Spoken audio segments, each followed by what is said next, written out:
de atraso, que tenía problemas con el audio. De hecho, sigo teniendo problemas con el audio. Probé con varias cuestiones.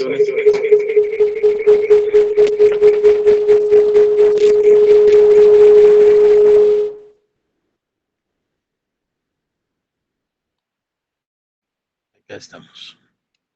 Muy bien, probé con varias cuestiones, les decía, algunos audífonos, pero me voy a tener que conectar con el celular. Lo importante es que me escuchen. Muy bien, vamos a iniciar de una vez con la clase el día de hoy. Estaba ya revisando algunos trabajos de ustedes que enviaron sobre el enfoque histórico, sobre el tema del incesto, recordarán. En ese caso fue curioso el hecho de que la mayoría trabajó sobre Roma y Egipto. De los trabajos que pude ver, 5 trabajaron sobre Roma, 5 sobre Egipto. Hay 2 compañeros muy bien, trabajaron sobre la cultura maya. Un compañero trabajó sobre Grecia y me quedó esta parte, licenciada Rosangélica, usted trabajó sobre Israel también. Interesante tomar en consideración todo ello. Y si ustedes se pudieron dar cuenta, y era parte de los comentarios que yo señalaba ahí, es el hecho de que tiene que, o va muy de la mano la mitología con la religión. Ahora en nuestro tiempo, pues eso se ha disipado un poco, ya nosotros la mitología la hemos separado bastante de nuestras creencias religiosas, pero en ese tiempo era básicamente lo mismo, ¿verdad? La mitología con la religión y en ese caso, pues podemos ver cómo se convierte eso en un elemento poderoso que logra influir en la manera de creer y asumir algunas cuestiones y patrones culturales.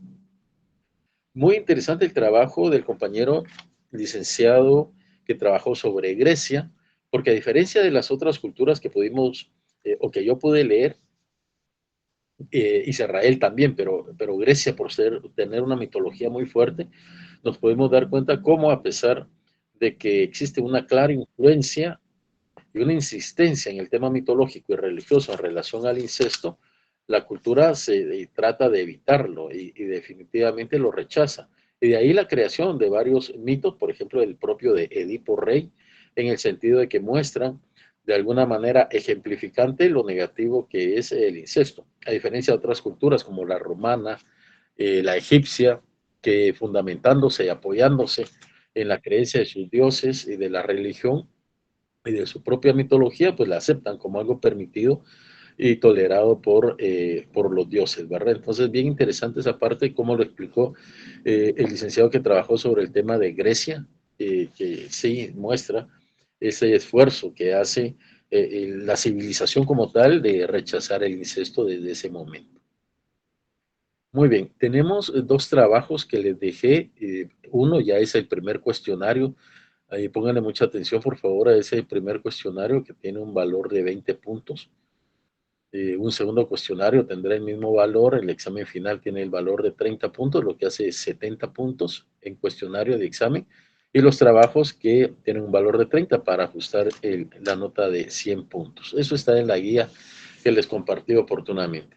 Pero entonces ya está subido ese cuestionario, no lo vamos a resolver en clase porque me interesa más que respondan rápido, que respondan adecuadamente, incluso revisando su propio material, porque de eso se trata, que queden esos conceptos bien claros y que esas preguntas sirvan para ir orientando ese conocimiento. Entonces, lo vamos a trabajar como una dinámica de tarea, tienen la posibilidad de entregarlo el próximo martes. Lo único es que se les va a juntar, lamentablemente, pues así están los tiempos, con la otra tarea que les estoy solicitando, en donde les pido que realicen un video y ese video lo puedan subir a través de YouTube y me manden el enlace como tarea para que yo pueda ingresar con el enlace y poder ver el video que ustedes han elaborado. Licenciada Leslie, le escucho. Buenas noches, doctor. Una consulta. Usted decía que el parcial es de 20 puntos. Pues no son parciales, son cuestionarios, pero sí, 20 puntos. Es que fíjese que en la plataforma dice que es de 10 puntos, no de 20. O sea, por eso me surgió la duda si era lo No, mismo. perdón, o- anoté 10. Si anoté 10 es un error, lo voy a corregir, gracias por indicarme. pero no, son Gracias. 20 puntos. A usted, muy amable, licenciada, gracias. Voy a corregirlo. Si yo anoté 10 puntos, es un error mío, lo voy a corregir. Gracias por la aclaración. Y qué bueno que ya ingresó a la plataforma para que lo pudiera ver. Entonces, les comentaba en relación a la segunda tarea, bueno, que sería una tarea número 3 en este caso, para, para el grupo, es subir un video en relación a los temas que estamos señalando ahí.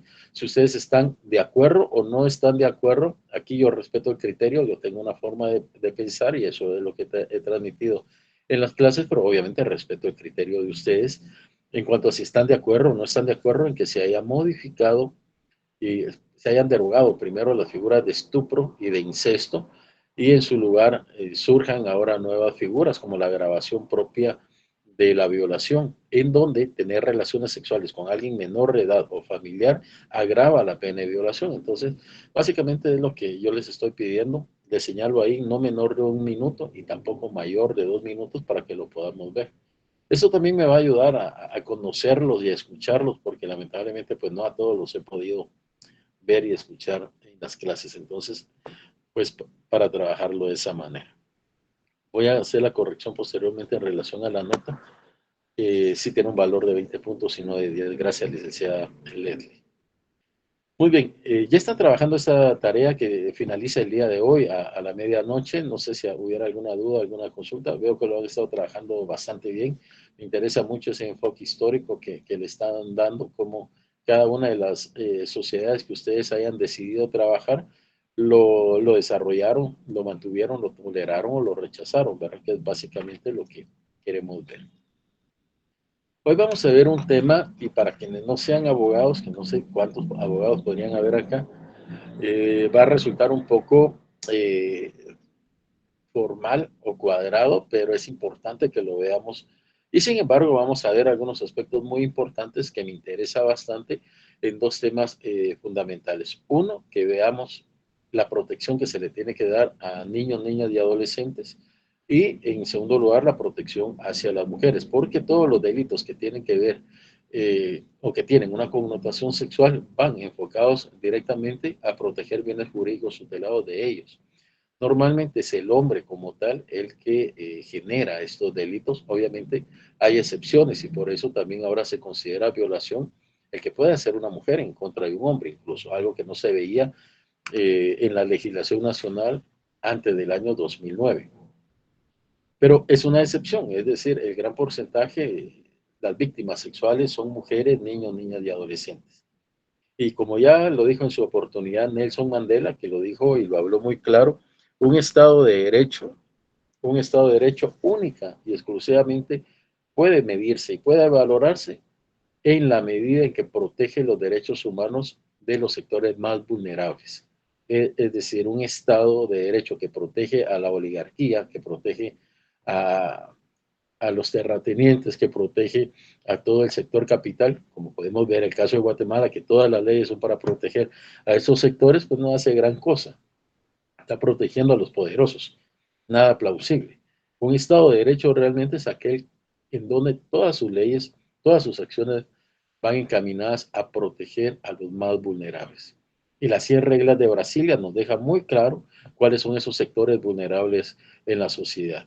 Mujeres, niños, niñas y adolescentes, pueblos indígenas, privados de libertad, personas con discapacidad, personas de la tercera edad, y ahora que el colectivo LGTBIQ más está intentando también recibir ese reconocimiento, que de hecho las 100 reglas de Brasilia no los tratan como tal, pero sí están haciendo ese esfuerzo importante para ellos. Algunos estaremos de acuerdo, otros no, pero están haciendo ese esfuerzo para ser tomados en consideración como un sector vulnerable dentro de una sociedad.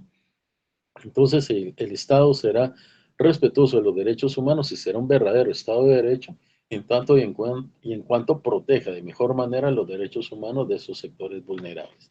Por eso en estos delitos de connotación sexual, y más adelante vamos a ver que no solo es en el tema de niñez y adolescencia de mujeres, sino que también de incapacitados, más allá de la incapacidad física, incapacidad eh, psíquica, trastorno mental transitorio, en donde muchas veces estas personas son vulnerables y hay quienes se aprovechan de esa condición también para violentarlos sexualmente.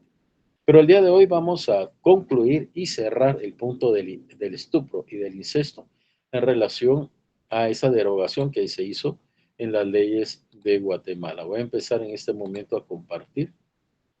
Ustedes me indican, por favor, si observan la presentación. ¿Alguien que me confirme? Disculpen si lo están viendo. Sí se observa, doctor. Excelente. Podría pedirle un favor, es que aquí siempre escucho su clase a horas de trabajo. Doctor, ¿sería tan fino de subirle un poquito de volumen a su audio? Perdone. Muy bien, lo voy a poner lo más alto que pueda, o acercármelo en todo caso. Gracias, licenciada. Muy bien, perfecto. Entonces, derogación de los delitos de estupro e incesto en la legislación penal guatemalteca, que es lo que hemos venido hablando, pero hoy lo vamos a ver mucho más puntual. El Código Penal vigente, es decir, el Código Penal de 1973, que fue promulgado en el año de 1973, pero que ha recibido una serie de reformas, regula ahora en el libro 2, título 3, los delitos contra la libertad e indemnidad sexual de las personas. Este título, delitos contra la libertad e indemnidad sexual de las personas, es primera vez que se coloca de esa manera. Vamos a ver acá, y lo hemos venido platicando durante las clases, que antes eran delitos contra el pudor, delitos contra la estabilidad familiar, es decir, lo importante era el honor de la familia, el honor, ¿y quién es quién sostiene el honor de la familia? El pater familia, ¿verdad? El padre, el cabeza de familia, es decir, contra él iban los ataques que generaban una violencia sexual en contra de las mujeres de su casa. No interesaba tanto si habían violentado la libertad sexual, indemnidad sexual de las mujeres víctimas, importaba el honor del padre, ¿verdad? Entonces, por eso que se haya modificado, en donde ya no se indique que son delitos contra el pudor, contra el honor, contra la estabilidad familiar, sino que se diga que son delitos contra la libertad, indemnidad sexual de las personas, ya visibiliza a la persona en contra de quien realmente recae el delito. Estos delitos ahora están contenidos en los artículos 173 al 196 del Código Penal. Todos estos delitos reformados por la ley contra la violencia sexual, explotación y trata de personas. Bajo dicho título, es decir, los delitos contra la libertad e indemnidad sexual, están los siguientes delitos, pero yo quiero que de verdad le presten mucha atención a ese título, porque realmente es icónico. Guatemala nunca lo había visto así, aunque siempre habían habido delitos de violación, por ejemplo, los mismos de estupro, de rapto, eran otros bienes jurídicos los que se pretendían proteger, pero no la libertad y la indemnidad sexual de las personas. Ahora vamos a ver en estos delitos que están contenidos del artículo 173 al 196, los delitos de violación, agresión sexual, exhibicionismo sexual, ingreso de espectáculos y distribución de material pornográfico a personas menores de edad. Es decir, entra un menor de edad, un niño, niña o adolescente, y se le permite primero ingresar y ver estos espectáculos. Estos antros, por ejemplo, en donde son nightclub, donde hay jovencitas bailando desnudas, haciendo striptease, evidentemente no deberían de entrar menores de edad, menores de 18 años, y sin embargo, vemos que muchos están ahí. Violación a la intimidad sexual. Esto es interesante también en el hecho de que hemos visto muchos delitos en donde una jovencita, normalmente, y hay que hablarle mucho a las jovencitas, comparten fotos íntimas y después este material circula primero entre amiguitos del colegio, entre los compañeros de grado, después pasa a todos los compañeros del colegio, después sale de ahí. Esto afecta gravemente la autoestima de ellas, ¿verdad? Y es bien importante hablarles porque primero pueden enseñar un hombro y después le dicen, si no me enseñas el pecho, publico donde me enseñaste el hombro, y enseñan el pecho, y si no me enseñas algo más, publico esta foto. Y cuando se dan cuenta, ellas mismas se están poniendo en una situación totalmente de vulnerabilidad. Promoción, facilitación o favorecimiento de la prostitución, lo que anteriormente se llamaba rufianería, se recuerda. Los rufianes eran los que eran sancionados por promocionar la prostitución.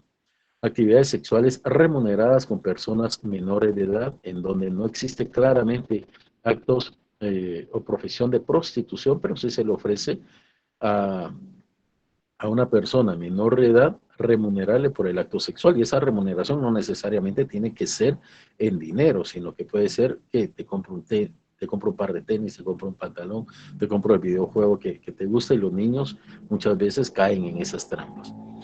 Remuneración por la promoción de actividades sexuales, exhibiciones obscenas, comercialización o difusión de pornografía de personas menores de edad. Aquí, al final de esta clase, vamos a hablar rápidamente sobre esa mala utilización que tienen muchas leyes nacionales e internacionales sobre la pornografía infantil, que no es el nombre correcto que debe recibir, por cuanto que la pornografía es un contrato de trabajo entre personas adultas, donde una persona está de acuerdo en mostrar su cuerpo desnudo, incluso relaciones sexuales explícitas o simuladas, pero es un contrato de trabajo. Ellos acceden a hacer eso y reciben un dinero. Esto no sucede con un niño, porque el niño no puede contratar, primero no puede contratar su trabajo, y menos aún este tipo de trabajos. Por lo tanto, en ellos no cabe el término de pornografía infantil, toda vez de que pornografía es un contrato en sí. Pero vamos a hablar esto ya hacia el final. Posesión de material pornográfico de personas menores de edad. Esto se sigue mucho y es mucho de los delitos cibernéticos, y el Ministerio Público, ustedes saben, está persiguiendo este tipo de delitos a través de verificar qué personas ingresan a páginas en donde hay exhibicionismo de niños, porque evidentemente esto, verlos, genera una peligrosidad social de esta persona para la propia comunidad. Utilización de actividades turísticas para la explotación sexual comercial de personas menores de edad. Siempre se ha dicho que Guatemala es un país en donde se realiza turismo sexual. Yo realmente no he visto, tal vez porque no tengo plata de extranjero a ningún lugar donde voy, en la Antigua, en Sololá, en Panajachel me han comentado, pero yo la verdad no he visto. Seguramente sí, debe de haber un mundillo allí, una subcultura en donde se maneja todo este tema. La nueva nominación del título 3 ha puesto un avance respecto de la redacción original del Código Penal de 1973. Quiero aclararle, nuestro Código Penal es este de 1973. Vea que vetusto es 73, tiene prácticamente 50 años. Es una norma que ya debería de haberse derogado por completo y hacer un nuevo Código Penal, porque venimos arrastrando figuras que ya no están de acuerdo a los avances sociales que tenemos en este momento. Y este código de 1973 incluía como bien jurídico protegido, vean, el pudor en cuanto a los delitos sexuales. Y el código penal de 1935 consideraba que el bien jurídico protegido era la honestidad, como sinónimo de vida arreglada en el aspecto sexual. Estos eran los tipos penales los bienes jurídicos tutelados que se pretendían proteger con los delitos tipificados de naturaleza sexual. Ambos códigos no consideraron como bien jurídico protegido la libertad sexual, que es a lo que vamos. Realmente, quien se ve afectada en su libertad sexual es la víctima de un delito de violencia sexual, ya sea agresión sexual, ya sea violación, cualquier tipo de violencia sexual. El bien jurídico es la libertad sexual, pero escuchen esto, si es mayor de 14 años. Si es menor de 14 años, el bien jurídico, y eso lo vamos a ver más adelante, no es la libertad sexual, es la indemnidad sexual. Porque yo tengo libertad sexual de escoger con qué pareja quiero tener una relación sexual en tanto y en cuanto sea mayor de 14 años, que ya tengo la capacidad emocional. La ley así lo estableció. Ustedes son psicólogos y me podrían decir, mire, licenciado, esa capacidad emocional, psicológica, esa madurez se adquiere a más edad o a menos edad, no sé.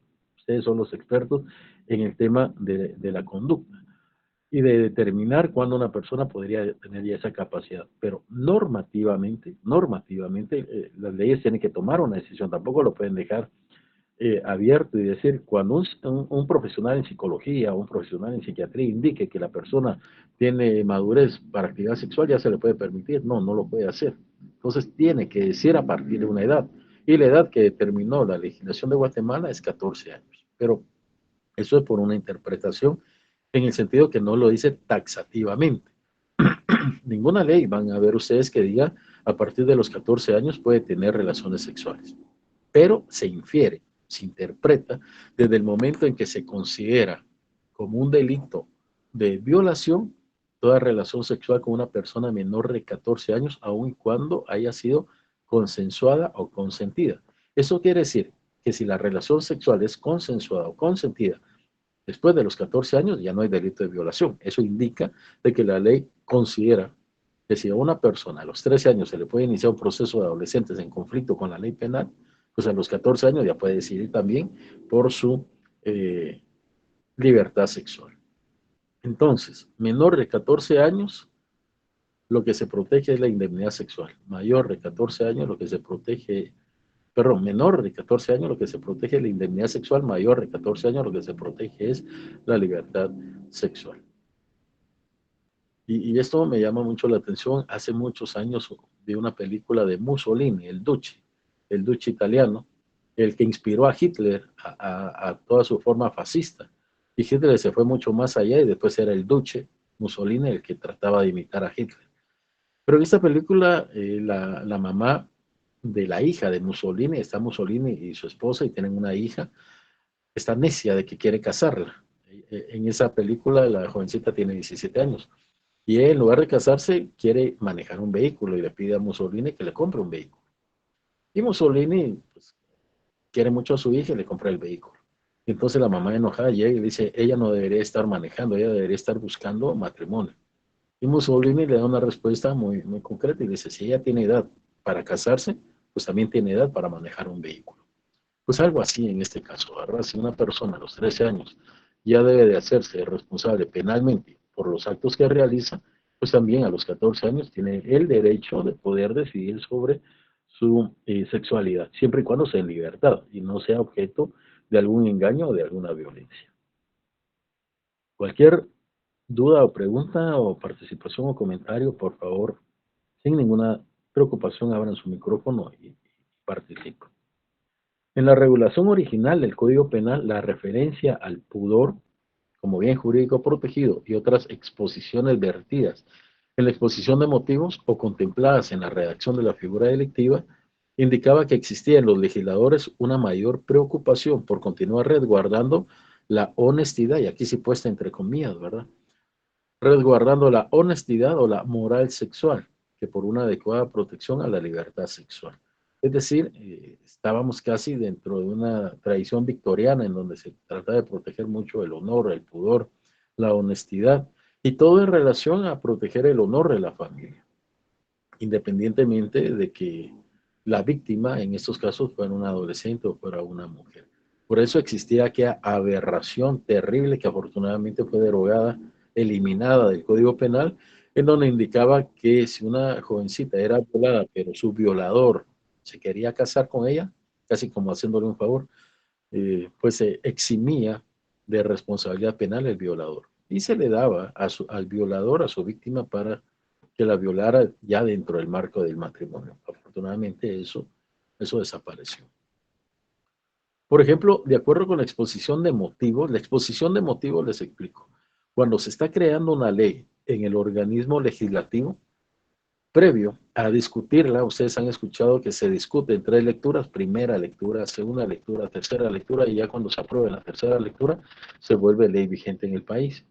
Cuando son leyes urgentes, por ejemplo, las que este presidente ha impulsado en el Congreso, como la ley de estado de excepción, basta una lectura, pero para que sea aprobada no basta con la mayoría, lo que tiene que ser con mayoría calificada, esto es 2/3 partes de los diputados.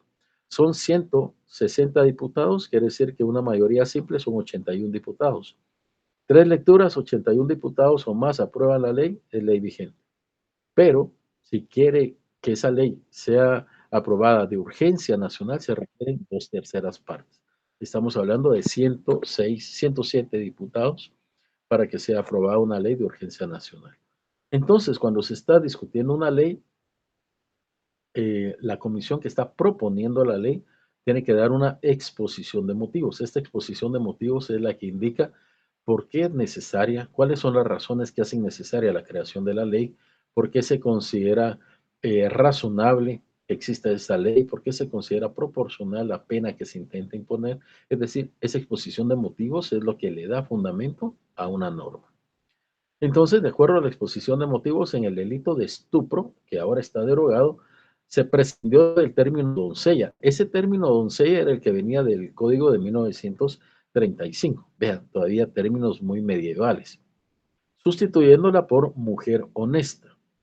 Supuestamente se utilizó el término mujer honesta por ser más acorde con la tendencia de este tiempo, decía la exposición de motivos. Estamos hablando del año 1972-1973.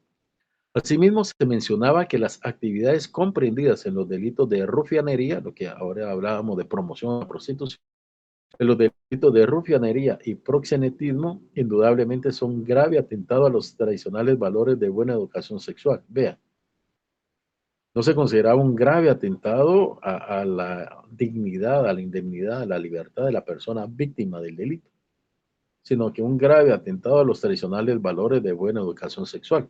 Entonces el bien jurídico resultaba ser muy abstracto, sí, muy difuso.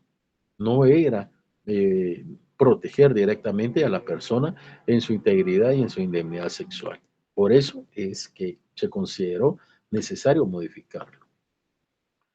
Así también, de acuerdo con el diccionario de la Real Academia de la Lengua Española, pudor significa honestidad, modestia o recato. Todos estos términos propios de una cultura muy conservadora, ya les comentaba en una clase anterior, Colombia, Paraguay y Guatemala son las tres sociedades más conservadoras en Latinoamérica. Entonces eran términos muy propios para los patrones culturales del país. Entonces, pudor, decimos que significa honestidad, modestia o recato. Existen diversos riesgos de constituir el pudor como bien jurídico penalmente protegido. Uno de ellos es que permite interpretar entonces que hay mujeres que por impuras o deshonestas no merecen la protección del derecho penal. Y esto es delicado porque parecería entonces con la reacción de estos tipos penales que se iba a proteger a la mujer pudorosa o a la mujer honesta. ¿Y qué pasaba con aquella aquí? No podíamos hacerlo, estaba fuera de la protección del derecho penal. Y entonces se creaba un derecho penal no igualitario para todos, sino que un derecho penal que él mismo discriminaba a quienes proteger y a quienes no proteger. Vean esto que escribió Gladys Acosta, ella es una abogada peruana, me llamó mucho la atención porque hay una graduación casi escalonada de cómo una sociedad patriarcal, androcéntrica y machista ve a una mujer dependiendo de su condición y su propia actividad sexual. En ese sentido, la jurista peruana Gladys Acosta indica, el enfoque patriarcal ligado a las buenas costumbres, la honestidad y el pudor le exige a la mujer determinadas virtudes en función de su estado civil y la toma como objeto, vean, como objeto y no como el sujeto de derecho. La toma como objeto, no como titular de bienes jurídicos protegidos. Por eso no se protegían los bienes jurídicos de ella, sino que los bienes jurídicos de la familia a la que ella pertenecía. Dice Gladys Acosta que hay una gradación en la valoración de las mujeres cuando se trata de pudor. Primero, las más pudorosas, las más honestas, las que no se tiene ninguna duda de que tienen virtudes en ese sentido son las niñas, ¿sí? En una sociedad patriarcal, androcéntrica y machista. Primero las niñas, luego las adolescentes, luego la mujer casada, seguida por la mujer honesta y de buena fama.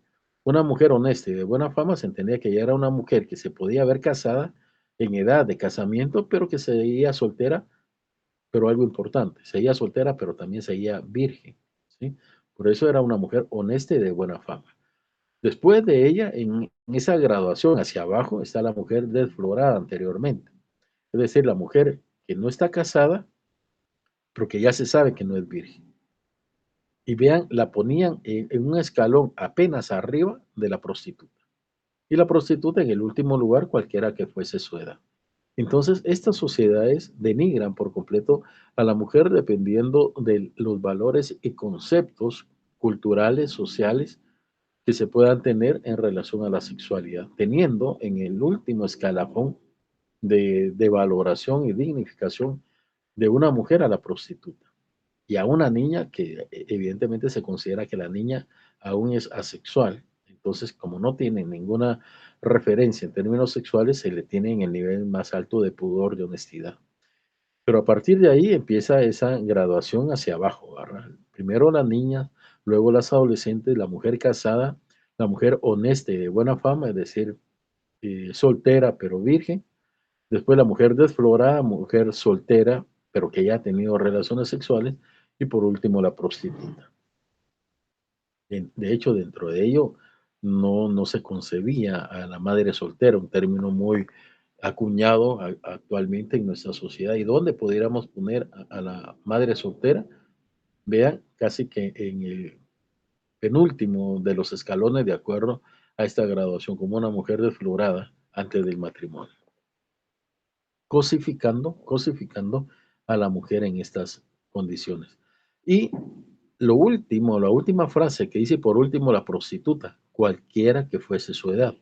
No importaba si fuese una prostituta adolescente que por cualquier circunstancia de la vida tuvo necesidad a tan corta edad de caer en la prostitución. En tanto y en cuanto haya caído en la prostitución, ya perdía todo respeto, toda dignidad, toda valoración dentro de una sociedad, independientemente de que fuera un adolescente.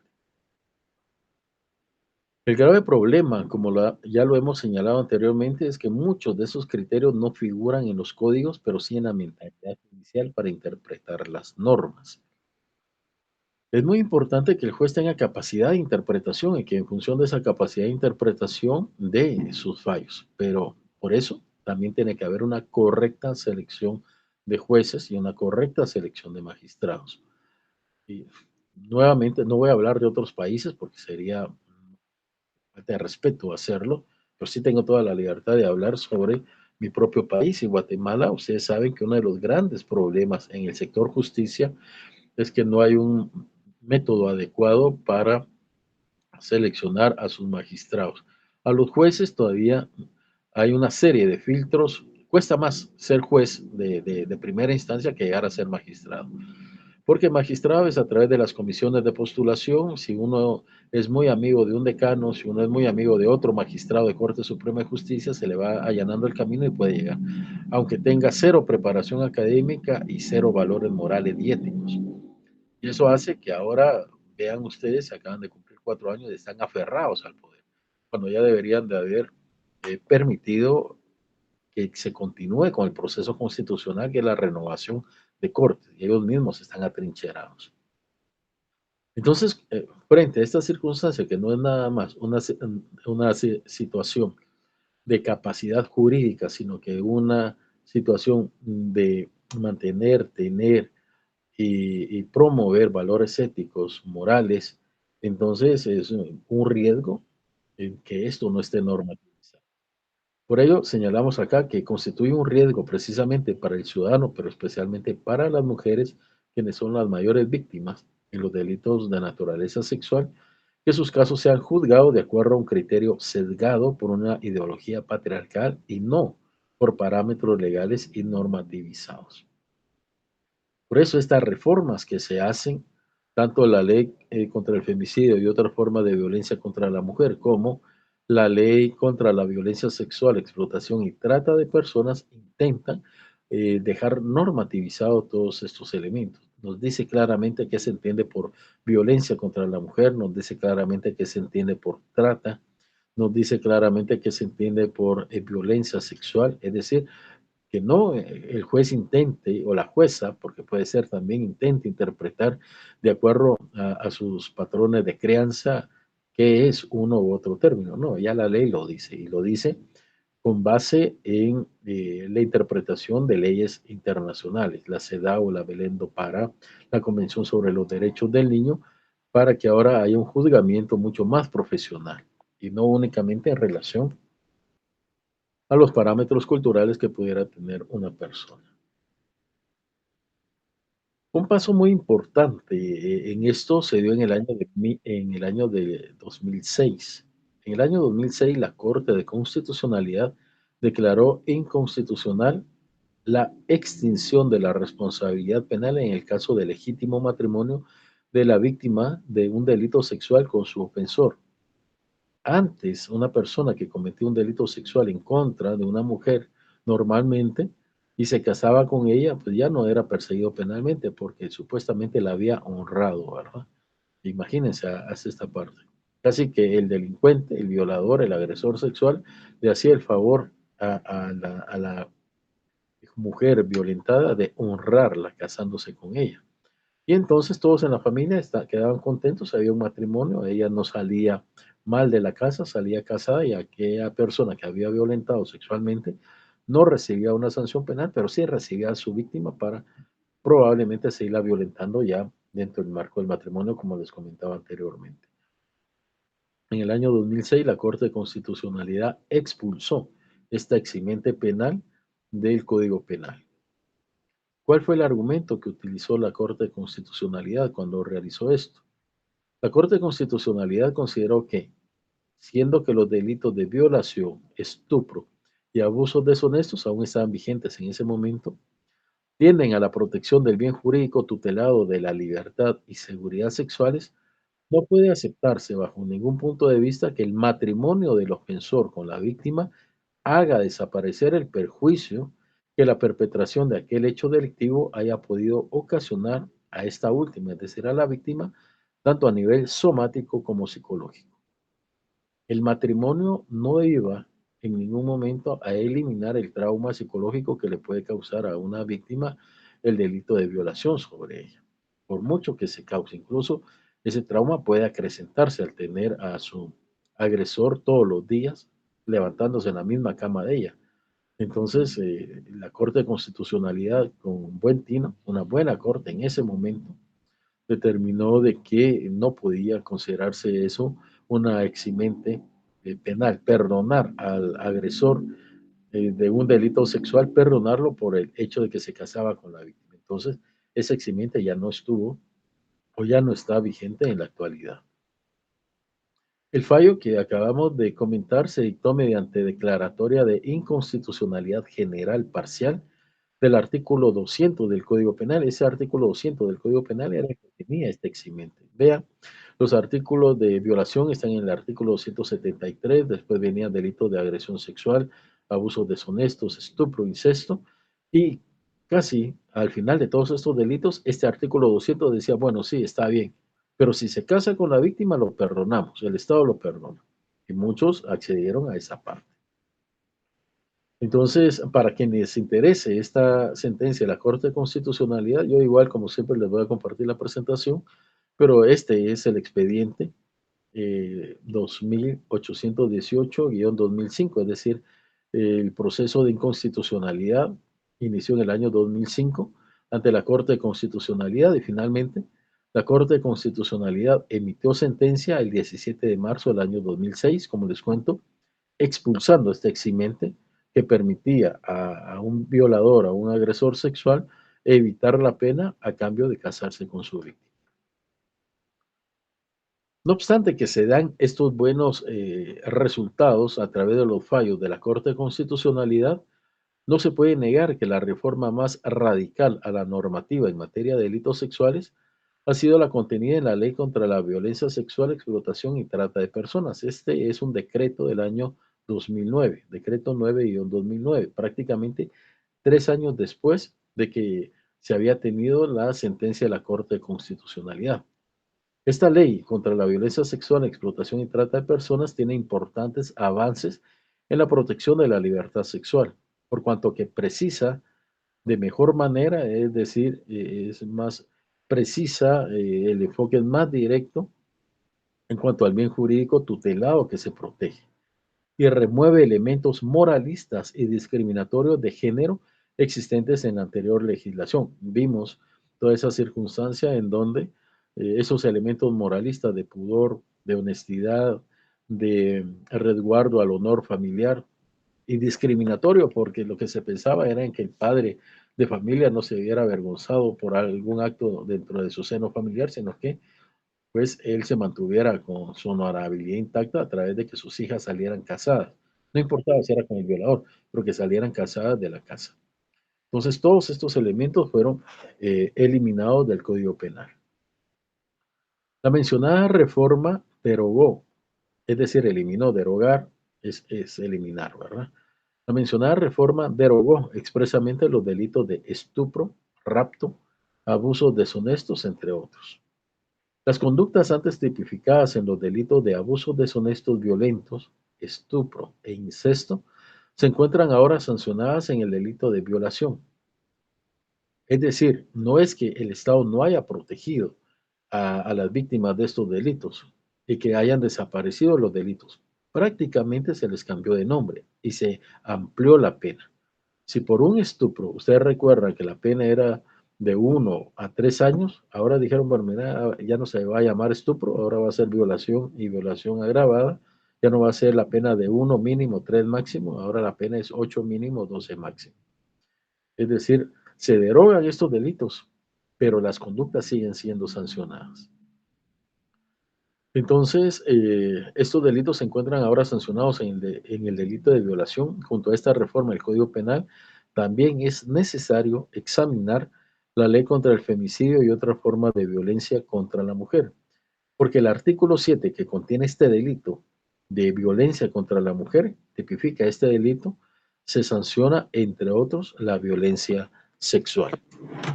Y acá es interesante verificar qué es lo que entiende la legislación por el tema de violencia sexual. Como les digo, es muy importante que las leyes hagan estas definiciones y lo dejen dentro del propio cuerpo normativo, porque eso ya no le permite al juez a resolver bajo su libre albedrío, sino que resolver conforme a la ley.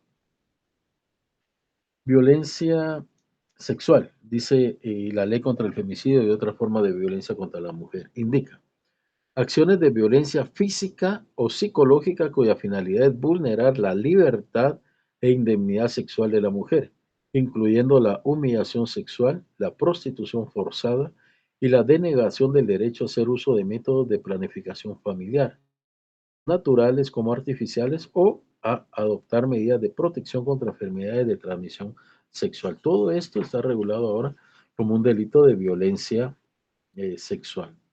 Entonces vean esta primera parte, acciones de violencia física o psicológica cuya finalidad es vulnerar la libertad e indemnidad sexual de una mujer.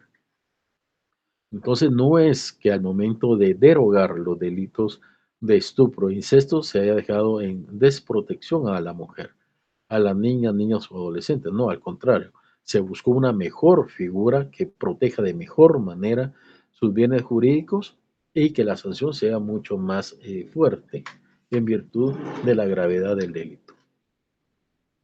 Y vamos a esta parte entonces, el bien jurídico protegido. Para determinar el bien jurídico protegido o tutelado, en los delitos sexuales se debe tener presente lo establecido en los artículos 1, 2 y 4 de la Constitución Política de la República de Guatemala. Alguien me podría preguntar en este caso, licenciado, ¿qué es bien jurídico protegido o bien jurídico tutelado? Es ese valor máximo que el Estado considera que es necesario proteger y que lo protege a través de todas las leyes, pero cuando la afectación, la vulneración o el daño a ese bien jurídico es demasiado fuerte, entonces entra a actuar el mecanismo más fuerte y más violento que tiene el Estado para responder a ese tipo de violaciones. Y ese instrumento fuerte, grave y violento que tiene el Estado es el derecho penal. El derecho penal al final es violento, es violencia. Meter presa a una persona es violencia. Imponerle una multa es violencia contra el patrimonio. Incluso antes existía la pena de muerte. Imagínense qué tipo de violencia. Entonces, el bien jurídico protegido es ese valor supremo que el Estado decide proteger. Por ejemplo, la vida. La vida es un bien jurídico tutelado, al mismo tiempo es un derecho humano y al mismo tiempo es un valor que el Estado protege. La propiedad, el honor, la dignidad y entre ellos también la libertad sexual, la indemnidad sexual. ¿Qué dicen estos artículos 1, 2 y 4 de la Constitución? El artículo 1.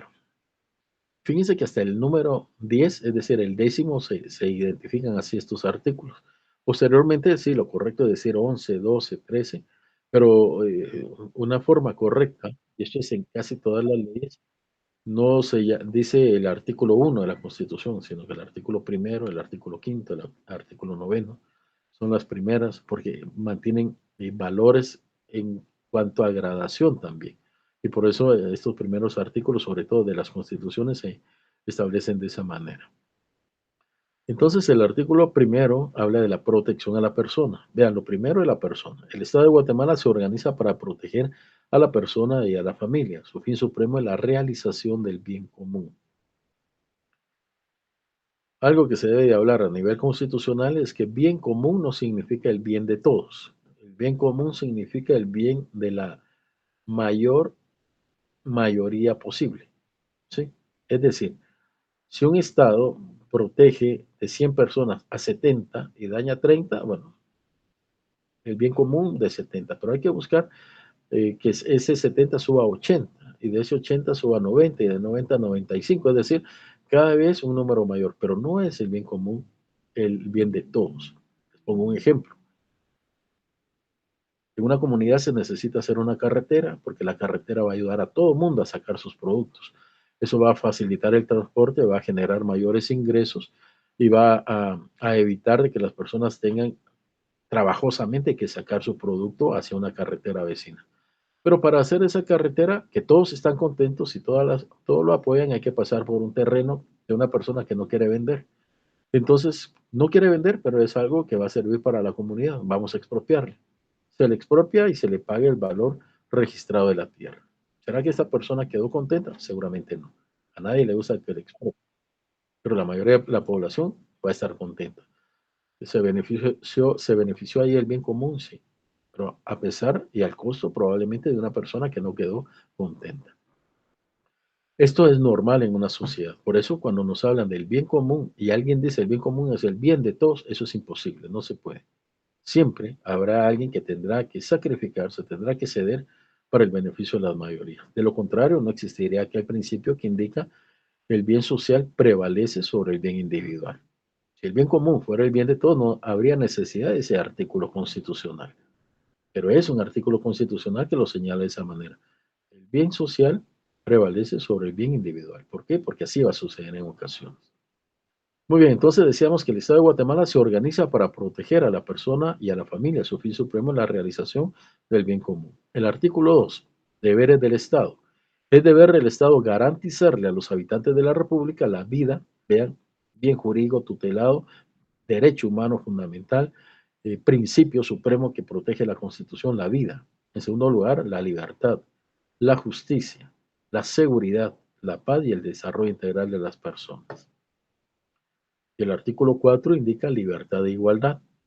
En Guatemala todos los seres humanos son libres e iguales en dignidad y derechos. Y hace mención especial en cuanto al tema de igualdad de género, al decir el hombre y la mujer, cualquiera que sea su estado civil, tiene iguales oportunidades y responsabilidades.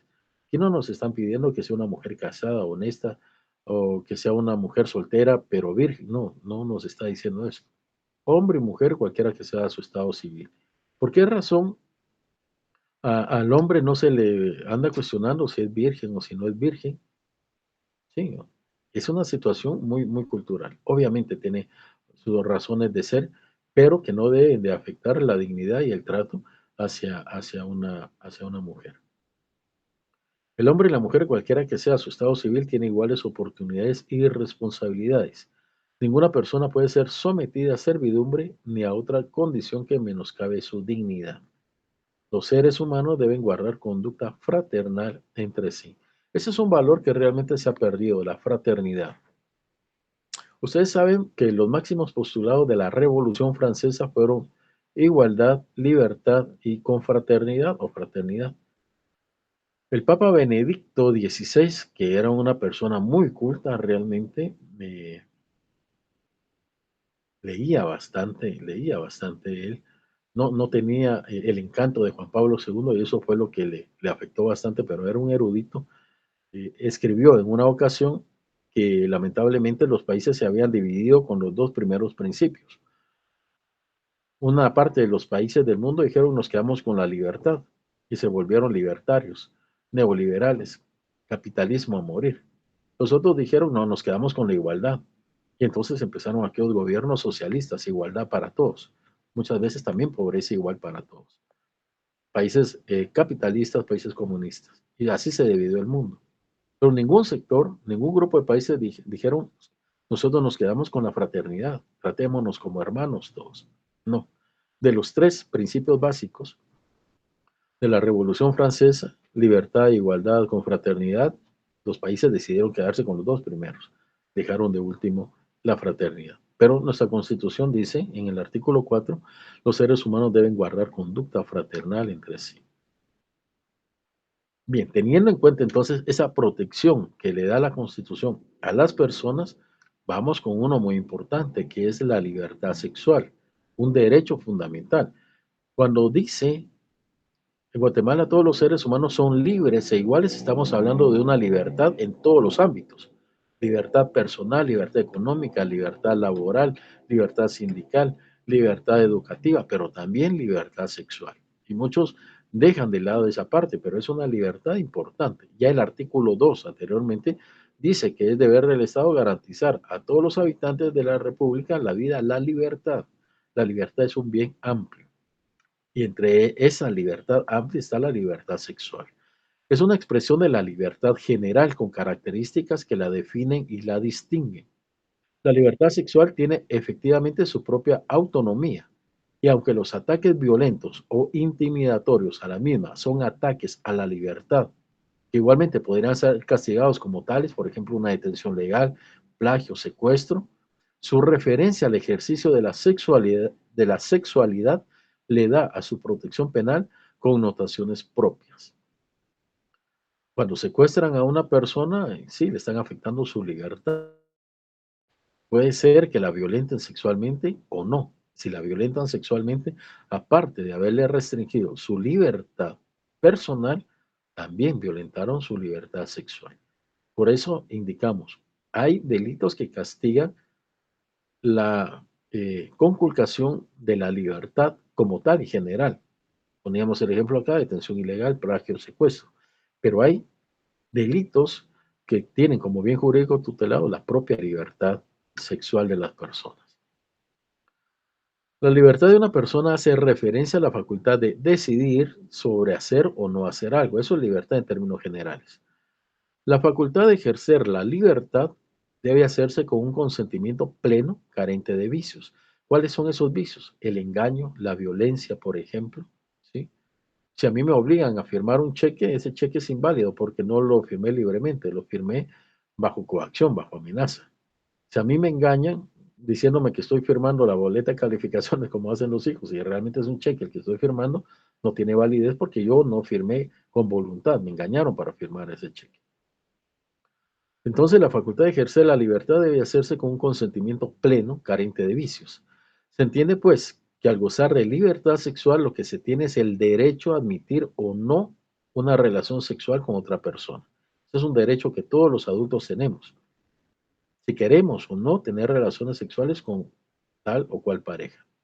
En este caso, lo que el derecho penal desea evitar es que se involucre a una persona en un comportamiento sexual no deseado, que en este caso se le llamaría libertad sexual negativa o falta de libertad sexual. Involucrar a una persona en un comportamiento sexual no deseado. Esa es la libertad sexual. Ahora, la indemnidad sexual. Es muy importante que tengamos claros estos dos conceptos. En el derecho comparado, cuando hablamos de derecho comparado, nos estamos refiriendo a las legislaciones de otros países.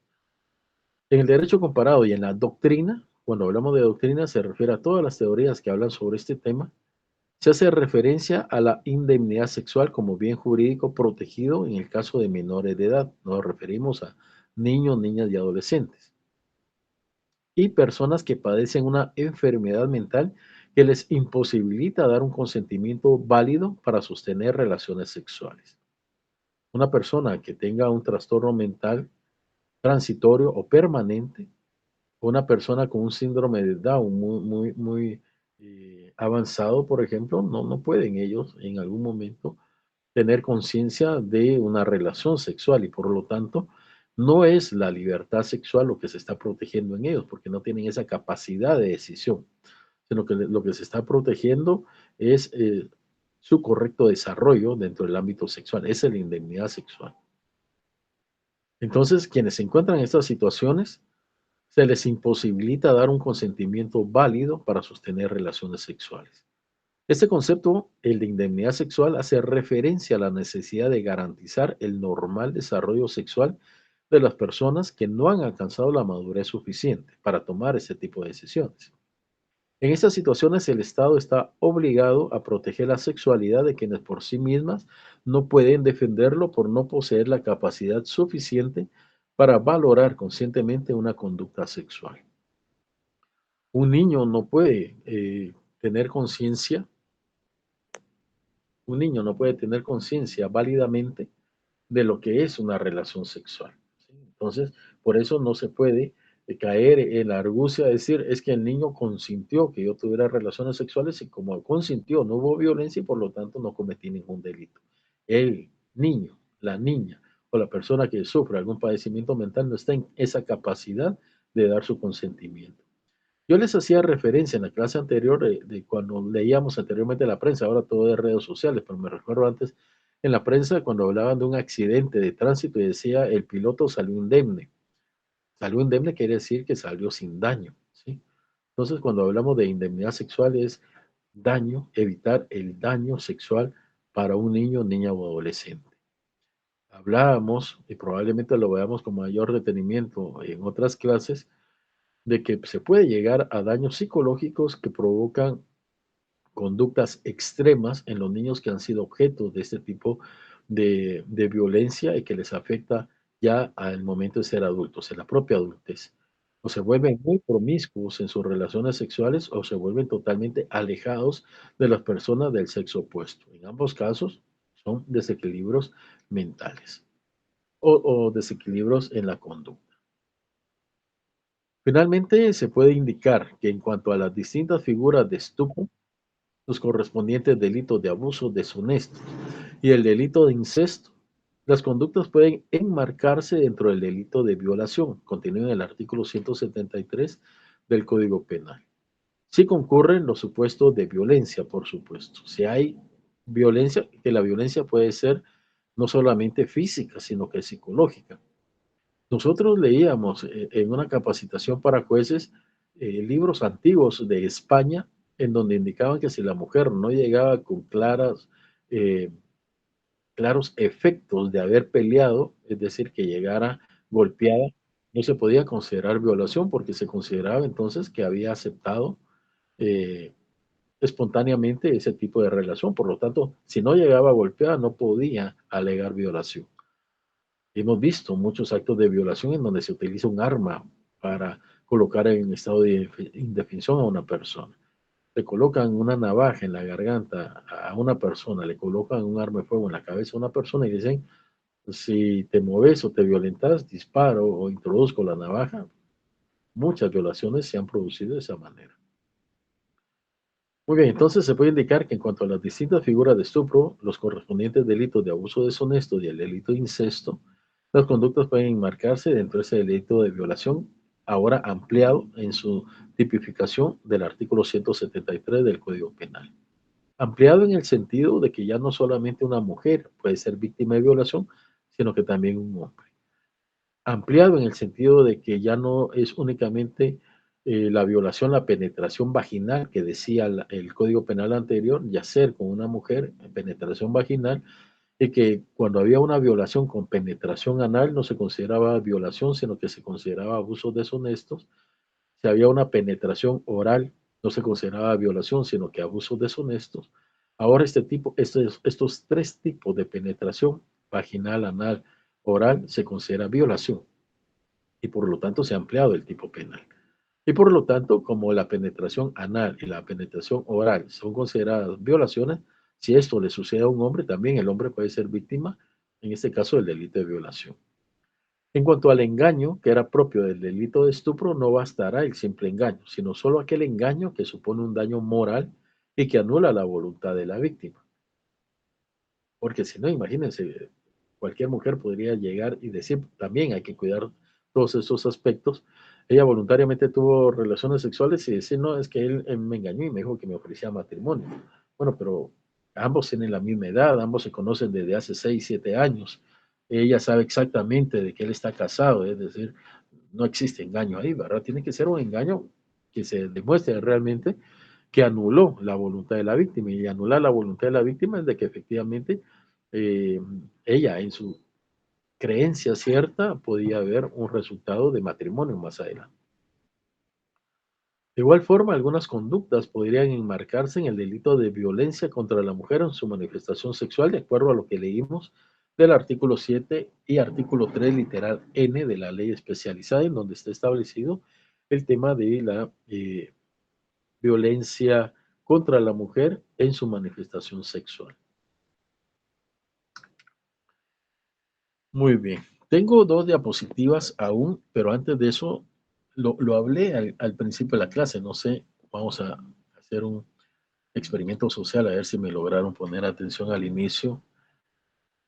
Cuando hablamos del delito de pornografía infantil, ¿a qué nos referimos, consideran ustedes? ¿A qué nos referimos cuando hablamos del delito de pornografía infantil?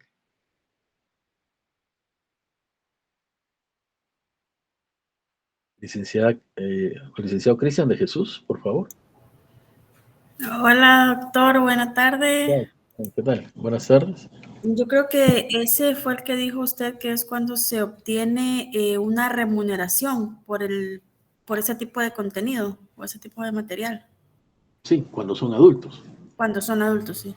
Exactamente. Por eso, gracias licenciada, efectivamente, por eso, cuando se habla de un niño, no cabe ese término. Licenciado Oscar, por favor. Sí, buenas tardes, licenciado. Ahí yo creo que fue cuando usted mencionó que se cometen como que 2 delitos en uno, porque primero no se puede contratar a un niño para hacer un trabajo, y menos para la exposición sexual de él. Imagínense que alguien apareciera con un contrato y diga, no, pero el niño firmó de que sí está de acuerdo en que lo filme o lo grabe. Imagínense, totalmente ilícita esa actitud. Por eso es que hay unas reglas de protección y cualquiera me diría válidamente, licenciado, pero la ley dice, si la ley dice, porque no siempre están tan actualizados nuestros legisladores para tomar en consideración estos nuevos avances que hay. Y por eso dejaba de último esta parte para que tomemos la reflexión en relación al término de pornografía infantil. Para ir puntualizando ideas es necesario señalar que las directrices de protección de la infancia en línea para la industria, quienes pudieron entrar ya a la plataforma pueden ver de que ahí está este documento. Hay un glosario con una serie de términos y dentro de ese glosario está precisamente el término de material de explotación sexual infantil, que resulta importante conocerlo para entender precisamente a qué nos referimos con este tipo de delitos. Entonces, en estas directrices de protección de la infancia en línea para la industria emitidas por UNICEF, se indica lo siguiente, que se entiende por material de explotación sexual infantil. Ese es el término correcto. Material de explotación sexual infantil, no pornografía infantil, porque entonces ahí casi que estamos diciendo, hicieron un contrato de actividad pornográfica y va a recibir el niño remuneración. Eso no pasa. No solamente los están explotando a través de imágenes de contenido sexual, sino que no les están dando absolutamente nada. Y si les están pagando, que eso es lo más triste muchas veces, se lo están pagando a los padres, a los cuidadores, a quienes tienen la tutela, a quienes dan a los niños para estos actos. Entonces, el término correcto es material de explotación sexual infantil. Es todo material en el que se muestra a un niño en actividades sexuales explícitas, reales o simuladas, o se representa de cualquier modo y con fines eminentemente sexuales los genitales de un niño, entre otros a través de fotografías, videos, dibujos animados, textos o retransmisiones en directo. Por eso ustedes se han dado cuenta que cuando se toman fotografías de cualquier escena o de cualquier noticia, se tapa el rostro del niño, porque el niño no puede ser expuesto de esa manera. Si se tapa el rostro del niño, imagínense exponer a un niño no solamente en su rostro y todo, sino que también con su cuerpo, en actos de naturaleza sexual. Aunque el término pornografía infantil es de uso común en leyes y convenciones internacionales, vean, incluso hay convenciones internacionales, por ejemplo, la Convención sobre los Derechos del Niño, recuerdo que todavía utiliza ese término. En las convenciones internacionales, el término pornografía infantil no aparece en las directrices para la protección de infancia en línea. porque a menudo se entiende, y aquí está la explicación que yo les decía, porque a menudo se entiende que el término pornografía se asocia a representaciones del acto sexual entre adultos que han dado su consentimiento. Por este motivo, la expresión pornografía infantil puede no ser idónea para describir aquellas representaciones del acto sexual en las que intervienen niños, ya que no pone el acento en el componente de explotación o abuso que se da en este fenómeno, ni se hace eco de la amplia gama de materiales pedófilos y su utilización. Puede, por lo tanto, provocar ese término confusión. Cuando hablamos de pornografía infantil, estamos hablando de esa exposición de cuerpos desnudos, voluntaria y conscientemente en el tema de adultos, pero no estamos poniendo el acento en lo que realmente es una explotación de carácter sexual, una explotación sexual, un material de explotación sexual infantil. Entonces, aun y cuando las leyes así lo tengan, y si nosotros tenemos que poner una denuncia, tendremos que hacerlo a través del término pornografía infantil, es importante que comprendamos nosotros que no es el mejor término, no es el más idóneo, no es el que mejor califica esa explotación en contra de los niños. Que el término que mejor ejemplifica y explica el término es el de material de explotación sexual infantil, porque realmente eso es una explotación en todas sus gamas en contra de los niños, pero en este caso específicamente de naturaleza sexual. Muy bien.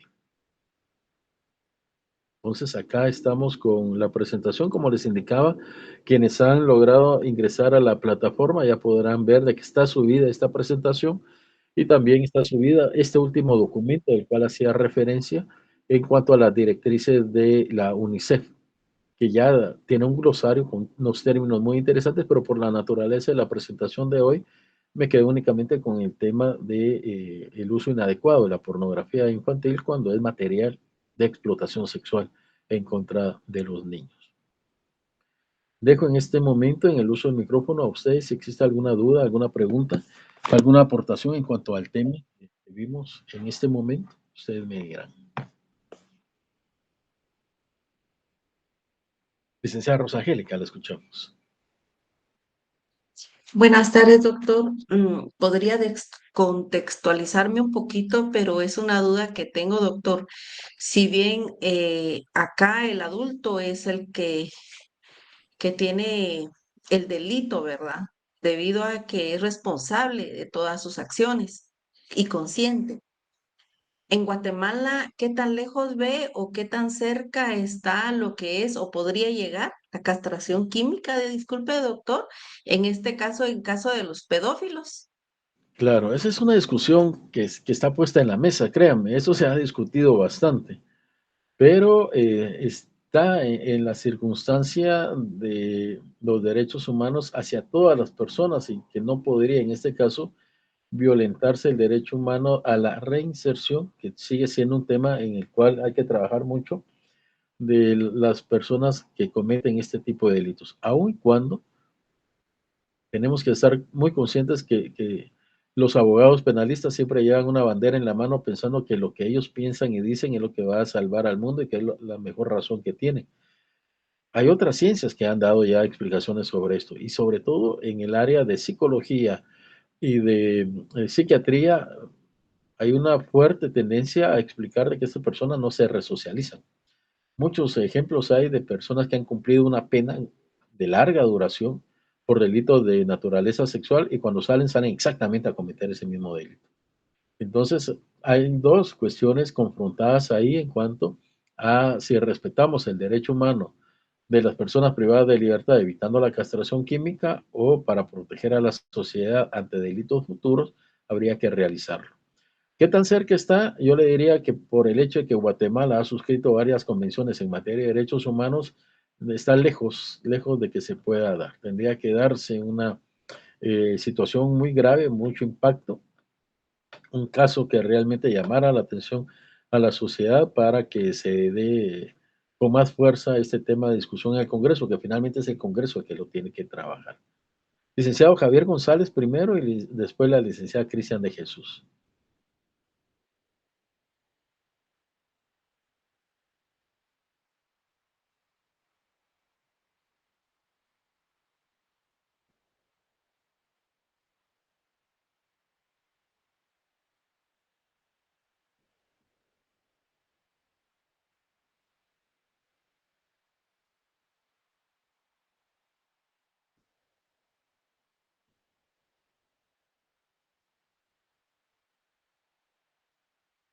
Claro.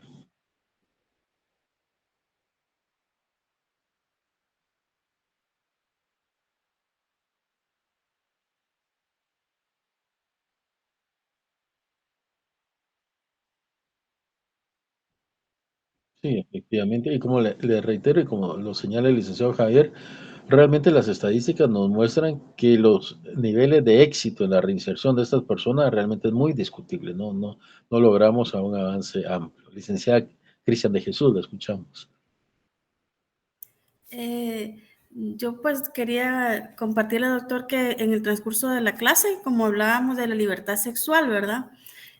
Yo pensaba en un caso que pude evaluar a unas personas que fíjese que ellos estaban en un supuesto centro de rehabilitación porque eran personas que consumían de todo tipo de sustancias, ¿verdad? Pero entre edades, supóngase que 18 a 21 años, y era como el perfil de sexo masculino.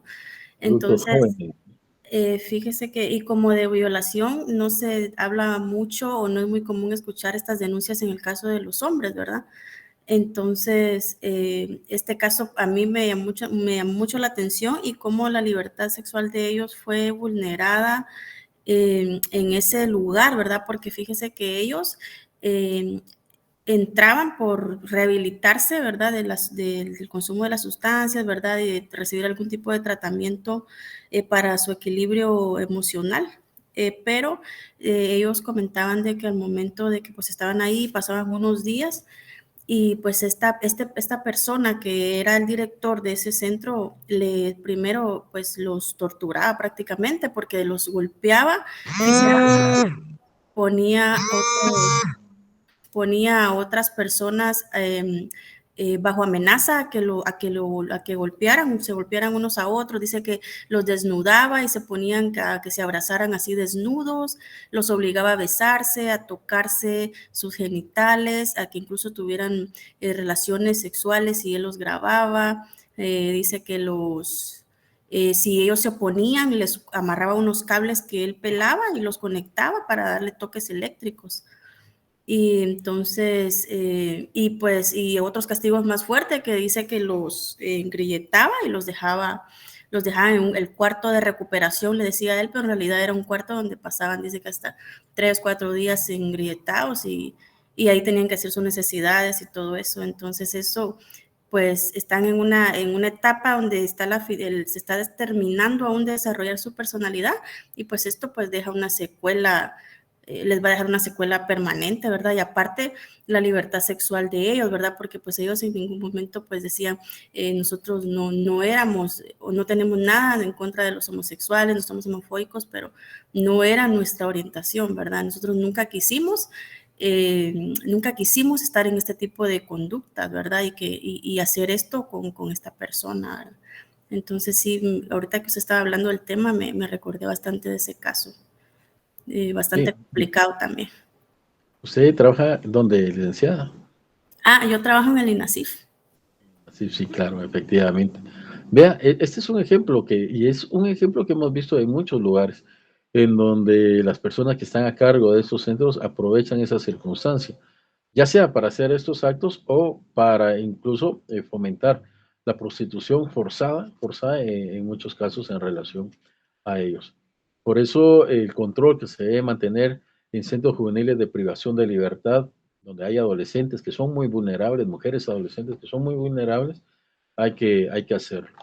Yo en una oportunidad, cuando fui juez de control de ejecución de adolescentes en conflicto con la ley penal, hice una visita a Gorriones, kilómetro 19 y medio, carretera a San Juan Zacatepeque, donde están las jovencitas adolescentes privadas de libertad. Dentro de las visitas que se realizan hay que pasar una lista. Pasamos la lista y verificamos que faltaban 5 adolescentes. ¿Dónde están? ¿Con qué autorización? No había autorización de juez para salir. Nos dijeron que que se habían portado bien y que las habían enviado a capacitarse. Sí, pero eso se hace con autorización de juez. No solo así, una persona no puede salir. Tuve que enviar en esa oportunidad preso al director, a la directora y al jefe de seguridad, porque actuaron más allá de sus funciones, incumplimiento de deberes. Ellos tenían que estar cuidando y vigilando a las jovencitas, no a dejarlas salir, porque Nosotros de ahí con las patrullas nos dirigimos a donde dijeron que estaban y las encontramos en un centro, sí, de capacitación, pero no sabíamos si las acababan de llevar. No sabíamos si las tenían, por ejemplo, en una explotación doméstica, laboral, haciendo limpieza en la casa de alguno de los funcionarios o algo mucho más grave. Entonces, sí, efectivamente hay que tener ese control y esos centros de rehabilitación, de tenerles también mucho control porque ahí sucede de todo, ¿verdad? Se aprovechan de la adicción de las personas y lamentablemente muchas personas se hacen o se dejan hacer muchas cosas a cambio de este tipo de sustancias. Gracias por compartirnos, licenciada. Muy bien, no sé si hay alguna participación más. Si no es así, vamos a dar por concluido la licenciada, ¿quién era? Leslie Casti, le agradezco mucho la observación. Voy a modificar la nota para el cuestionario, sí, son 20 puntos, y tienen estas 2 tareas entonces para la próxima semana. Cualquier duda, cualquier consulta, ustedes saben, se pueden comunicar conmigo a través de correo de la universidad para solventar cualquier circunstancia que tengan ahí pendiente. Les agradezco mucho su atención, mucho cada una de las participaciones que han realizado y nos estaremos saludando dentro de una semana. Hay mujeres que les gusta el fútbol, a los hombres normalmente sí. Yo sé que ya no confían en la selección, pero vamos a ir a ver el partido, tal vez sacan el resultado, ¿verdad? Ahí se cuidan bastante. Feliz tarde a todos. Gracias, doctor. Feliz tarde, noche, doctor. Igualmente. Gracias, doctor. Buenas noches a todos. Buenas noches.